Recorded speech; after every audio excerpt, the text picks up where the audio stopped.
자, 142페이지에 가면 임시정부에 대해서 얘기하는데 일단 임시정부의 수립부터 얘기를 해보도록 하자. 자, 임시정부는 3.1운동이 계기로 수립하게 되는 거야. 사람들이 다 땅을 치고 후회합니다. 뭐 했던 사람들이? 독립운동했던 사람들이 땅을 치고 후회하는데 왜 하냐면 야, 2달 동안이나 이렇게 전 국민들이 다 호응하는 시위가 일어날 줄 알았다고 하면 체계적으로 지휘부가 있어가지고 이 독립운동을 지휘했다 그러면 얼마나 더 효과적으로 어떻게 했을까? 독립운동을 일으킬 수 있었지 않았을까? 라는 생각을 하면서 야, 빨리 우리 지금 여러분 1910년대까지만 해도 각자 놀았잖아요. 각자. 북한들은 북한도대로, 서간들은 서간도대로, 연해주는 연해주대로 막 중국 각자 놀았지 않습니까? 그러니까 이렇게 각자 놀지 말고 통합된 지휘부를 하나 만들어야 되겠다라는 생각을 하게 돼요. 그러니까 이제 갑자기 우후죽순 뭐가 만들어지냐면 정부가 만들어지게 되는데 우리나라를 정부가 만들어지는데 여기 한성, 여기 이제 한성, 그 다음에 여기 연해주, 그 다음에 여기 상하이 이런 곳에서 이제 만들어지는데 여기 연해주라고 부른다고 그랬죠. 자, 연해주에 뭐가 만들어지냐면 대한국민의회, 요거 여러분 1910년대 국외 독립운동 기재할 때 대한국민의회는 이 임시정부 수립과 관련이 있다라고 제가 분명히 적어드렸어요. 그래서 꼭 한번 기억해 보시고 그 다음에 여러분 이 한성에 이 국내에 있던 지도자들이 모여서 뭘 만들게 되냐면 한성정부라는 거를 이제 만들게 됩니다. 그리고 여기 상하이에 뭘 만들게 되냐면 임시정부를 만드는 거죠. 상하이에 임시정부를 이렇게 만들게 되는 겁니다. 근데 여러분 정부가 국가가 하나면 정부도 뭐 해야 돼요? 하나여야 될 거 아니야, 그죠? 한 국가에 한 정부여야 되는데 이게 지금 정부가 몇 개예요? 정부가 3개잖아요. 그러니까 자연스럽게 무슨 논의가 나올 수밖에 없었을까? 통합하자는 논의가 나올 수밖에 없겠지, 그죠? 통합하는 논의가 나오는데 여기서 이제 이런 문제가 나오는 거야. 그럼 이 3가지 중에서 어떤 게 정통성이 있냐 이거죠. 그러니까 우리나라를 건국을 하는 건데, 나라를 수립하는 건데 어떤 정부가 가장 정통성이 있냐 이거죠. 연해주에 있는 독립운동가들끼리 만든 대한국민의회가 전통성이 있느냐, 아니면 국내에 13도 대표들이 모여서 만든 한성정부가 정통성이 있는 거냐, 아니면 상하이에서 독립운동가들끼리 만든 임시정부가 정통성이 있는 거냐 라고 논의를 하다가 사람들이 보니까 그래도 어디서 만들어진 게 정통성이 있는 거예요. 국내 지도자들이 대표들이 모여서 13도 대표들이 모여서 만든 것이 정통성이 있다고 생각하여 한성정부가 정통성이 있으니 국민의회와 임시정부, 상하이 임시정부가 한성정부로 통합하는 걸로 해서, 맞지? 통합되는 걸로 해서 임시정부를 수립합시다. 이렇게 얘기를 한 거죠. 근데 문제는 한성에다 만들 수 없다는 거예요. 그러니까 독립운동 임시정부가 가려면 연해주 아니면 만주 아니면 중국이겠죠. 그죠? 근데 여기서 또 문제가 발생한 게 뭐냐면 지금 우리나라에서 독립할 수 있는 방법 외교론이에요. 외교론. 강대국들한테 막 얘기를 해서 강대국들이 우리를 일본으로부터 독립시켜주지 않으면 절대 독립될 수 없을 거야. 그래서 외교를 집중적으로 해야 돼. 또는 뭘 양성하자고 얘기하냐면 실력을 양성하자라고 얘기하는 사람, 그 다음에 지금 즉시 무슨 투쟁하자고 얘기하는 사람, 무장투쟁. 근데 얘들아, 무장투쟁하려면 어디로 가야 돼? 무장투쟁하려면 아니 임시정부를 만들었는데 임시정부가 무장투쟁을 하려면 연해주나 만주로 가야 되겠죠. 그렇죠? 그런데 연해주나 만주로 가면 누가 올 가능성이 높아요? 일본 애들이 쳐들어오거나 공격해올 가능성이 높단 말이야. 되게 위험해. 그래서 결국은 이 외교론이나 이런 실명론이라든지 많은 사람들이 어디로 가자고 얘기를 하게 되는 거죠. 상하이로 가자고 얘기를 하는 거야. 근데 왜 상하이로 가자고 얘기하냐면 상하이에 가면 각국 영사관들이 다 거기에 있어. 중국에 파견된 영. 그러니까 그 각국 영사관들을 돌아다니면서 무슨 논을 하기가 좋죠? 외교론을 펼치기가 좋아요. 그래서 어쨌든 이 한성 정부가 전통성이 있는 것으로 해서 대한국민의회와 상하이 임시정부가 한성정부에 통합되어 상하이에 임시정부를 수립하기로 한 거죠. 그래서 우리는 뭐라고 불렀습니까? 여러분 뭐라고 나라 이름을 뭐로 하기로 했어요?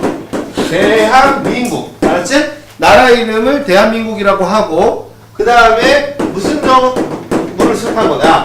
공식된 정부가 수립한 것이 아니라 공식 정부가 수립한 것이 아니라 무슨 정부가 수립된 거다? 무슨 정부? 임시정부. 어쨌든 그래서 여러분 대한민국 임시정부가 만들어졌고 우리는 삼권 분립에 무슨 제를 추구하고 있었냐면 공화정. 삼권 분립에 공화정을 추구하고 있다. 그러니까 3.1운동 이후에는 있잖아. 전제 왕권을 얘기한 사람들이 없어요. 3.1운동 이후에는. 그러니까 1910년대 왜 우리 독립의원부라고 해가지고 전제왕권, 복벽주의에서 나라를 되찾고 고종에게 돌려주자 이런 사람들 있지 않습니까? 근데 여러분 3.1운동 이후에는 3.1운동 대다수가 무슨 정을 얘기해요? 공화정을 얘기해요. 왜냐하면 전 국민들의 열망으로 임시정부가 만들어지는 거잖아요. 그 3.1운동의 열기로. 맞지? 열망으로. 자, 거기 그 1번, 가로 1번을 보자. 가로 1번에 보면은 3.1운동 거기 줄쳐놓으시고요. 그 다음에 경과에 가시면 대한국민의회 연해주, 대한민국 임시정부 상하이, 한성정부 서울 이렇게 세 개가 만들어졌는데 당연히 통합하자는 논의가 나올 수밖에 없었고 한성정부의 정통성을 계승한다. 거기다 줄치고 상하이 동그라미 그 다음에 그 밑에 상권분립, 민주공화정 그래서 여러분 국무원, 임시의정원, 법원 이렇게 세 가지로 분리되어 있었다는 거. 됐습니까? 네. 그리고 이제 두 번째 이제 활동으로 들어가면 얘들아 시험 문제에서 잘 물어보는 게 이거야 이거 뭐냐면 연통제와 뭐가 있었다는 거냐면 교통국이 있었다는 거죠. 연통제와 뭐가 있었다고요? 교통국. 그 연통제와 교통국을 줄치고 이게 무슨 말이에요? 보세요. 왜? 정부는 상하이에 있어요. 국민들은 어디에 있어요? 국민들은 우리 그 한반도에 있지 않습니까? 그럼 정부와 국민이 너무 어떻게 돼 있죠? 떨어져 있으니 그걸 연결시켜줄 비밀 행정 조직이 필요한 것이고 통신망입니다. 이거 통신망. 그래서 이런 것들이 만들어지고 이런 것들이 만들어지니까 여러분 이제 독립 자금이 국내에서 이렇게 상하이로 유입이 되는 거예요. 그러면서 여러분 거기 보시면 독립공채. 무슨 공채 얘들아? 무슨 공채? 이게 뭐냐면 이런 거야 얘들아. 공식적으로 정부가 수립됐잖아. 공식적으로 임시지만 정부가 수립됐으니 네가 나한테 돈을 빌려달라 이거야. 정부에 빌려달라 이거야. 그럼 내가 약정서를 써서 주는 거예요. 알았죠? 몇 %의 이자로 네가 나한테 얼마를 빌려줬다는 것으로 해서 그거를 약정서를 준 거죠. 그래서 이걸 실제로 여러분 국가가 만들어지고 나서 우리 그 공식 정부가 만들어주면서 그 약정서를 가지고 오면 진짜로 뭘 줬어요? 네, 돈을 돌려줬습니다. 얘들아 거기 구미위원부 무슨 부? 네, 구미위원부라는 게 만들어지는데 구미라고 하면 유럽과 미국을 얘기하는 거야. 그러니까 유럽과 미국을 관할할 부서를 만든 거죠. 왜냐면 외교 활동을 해야 되니까. 그래서 이게 어디에 있었냐면 이제 미국에 이게 만들어지면서 이승만 대통령이 이제 이걸 주도를 하게 되고요. 그 다음에 독립신문 무슨 신문? 네, 이 독립신문이라는 게 만들어지게 되는데요. 세 번째가 뭐냐면 국민대표회의라는 건데요. 이게 뭐냐면 여러분 거기 줄쳐가면서 제가 할게요. 거기 보세요. 배경으로 갑시다. 국민대표회의 배경. 연통제 교통국 조직이 뭐가 되었다 얘들아? 붕괴되고 그 다음에 외교활동의 성과가 뭐였다? 미흡해. 그러니까 이게 무슨 말이냐면 있잖아. 교통제 연통국은 붕괴됐지. 독립운동 자금을 가지고 외교활동이랍시고 마구 사람들이 돈을 쓰고 이랬지만 사실은 아무런 성과도 없었던 거야. 그러니까 누가 불만일 수밖에 없냐면 무장투쟁을 주장했던 사람들 입장에서는 이 자식들이 이거 국민들 돈 걷어다가 뭐 한 거죠. 그냥 먹고 노는 것밖에 안 되는 겁니다. 이게 사실은. 그래서 여러분 옆에 보시면 무장투쟁론과 외교 독립론에 뭐가 커져가고 있다. 네, 갈등이 커져가고 있어요. 거기다가 여러분 불을 끼얹은 게 뭐냐면 이승만의 국제연맹 위임 통치 청원서. 거기 붙여보세요. 이승만의 국제연맹 위임 통치 청원서. 이게 뭐냐면 지금 이승만은 대통령입니다. 임시정부에. 임시정부의 대통령이라는 사람이 국제연맹에다가 편지를 보낸 거예요. 야, 니네가 일본을 쫓아내고 우리를 대신 통치해주면 안 되겠니? 이거예요. 그러니까 이게 무장 독립운동가들을 열받게 한 거예요. 뭐냐면, 아니, 일본의 통치를 받나? 어디의 통치를 받나? 국제연맹의 통치를 받나? 우리는 독립을 한 것이 아니지 않습니까? 그러니까, 독립을 하기 위해 모여있는 대한민국 임시정부의 대통령이라는 사람이 나라를 국제연맹에 넘겨버린 거죠.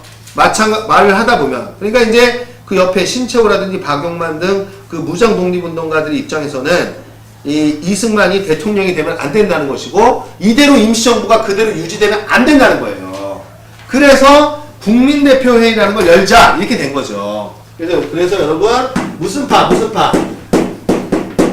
그래서 창조파 대 무슨 파로 나뉘게 된 거냐면, 창조파 대 개조파로 나뉘어서 많은 한 달 동안 열띤 회의를 하게 돼요. 거기 줄 쳐보자. 창조파와 개조파가 뭐하였다는 거야. 이렇게 있다는 거. 이 창조파는 뭐냐면, 야, 만주로 가는 거, 다시 연해주로 가는 것까지도 생각해보자는 거예요. 무장 독립운동을 해야 되니까. 완전히 새롭게, 임시정부를 완전히 새롭게 다시 꾸미자는 얘기고요. 개조파는 지금 있는 상태에서 약간의 리모델링만 좀 하자, 이렇게 얘기를 하는 겁니다. 그래서 여러분, 이 사람들이 창조파와 개조파로 나눠서 한 달 동안 얘기했으나, 이게 뭐 합의점을 찾지 못해요. 그 합의점을 찾지 못하니까 다들 어떻게 하기 시작하냐면, 에이, 나 임시정부 안 할래! 라고 하면서 분열돼 버리는 거예요. 전부 다 임시정부를 뭐 하게 되냐면 떠나게 되는 겁니다. 그러니까 임시정부를 떠나게 되니까 결론적으로 임시정부가 뭐에 빠질 수밖에 없는 거죠. 임시정부가 침체에 빠질 수밖에 없는 거죠. 그러니까 이거 보세요. 국민대표회의 이전까지만 해도 독립운동하던 사람들이 일본 애들한테 붙잡히면 너 어디 소속이야? 라고 얘기하면 뭐라고 얘기했냐면 나 임시정부 소속이야 이렇게 얘기합니다. 왜냐면 임시정부가 우리나라의 최고 조직이라는 걸 인정했던 거죠. 근데 국민대표회의 이후에 찢어지고 나서는 독립운동가들조차 임시정부라고 인정하지 않았다는 겁니다. 하나의 어떤 독립운동단체로 이렇게 전락해버린다는 거죠. 그래서 임시정부가 상당히 침체기에 빠져들게 되는 그 계기가 무슨 대표회의 때문이다, 얘들아? 무슨 대표회의 때문이다? 국민대표회의 때문이다. 그 다음에 얘들아, 거기 임시정부의 변화로 가보자. 이승만이 탄핵된다. 거기다 줄치고. 그 다음에 박은식을 2대 대통령으로 선출하나, 박은식이 잠시 2대 대통령으로 왔다가 다시 떠나버려요. 그러니까 이제 대통령을 할 수가 없는 거야. 그래서 여러분 거기 밑에 체제 개편 과정을 보면은, 체제 개편 과정은 대통령제를 하다가 그 옆에 국무위원 중심의 집단 지도 체제로 하다가 이게 충칭, 거기 충칭 동그라미 칩니다. 충칭으로 가면 주석 중심제로 바뀐다. 이렇게 되는 거야. 거기 주쳐야 돼. 이게 무슨 말이냐면 이렇게 됐다는 거야. 여기 봐봐. 얘들아 봐봐. 자, 상하이에 있을 때, 상하이에 처음으로 임시정부가 만들어졌을 때 시스템은 대통령제예요. 대통령제. 그러다가 얘들아 국민대표회의 이후로 임시정부가 뭐가 됐었죠? 침체되죠. 침체됐을 때는 국무위원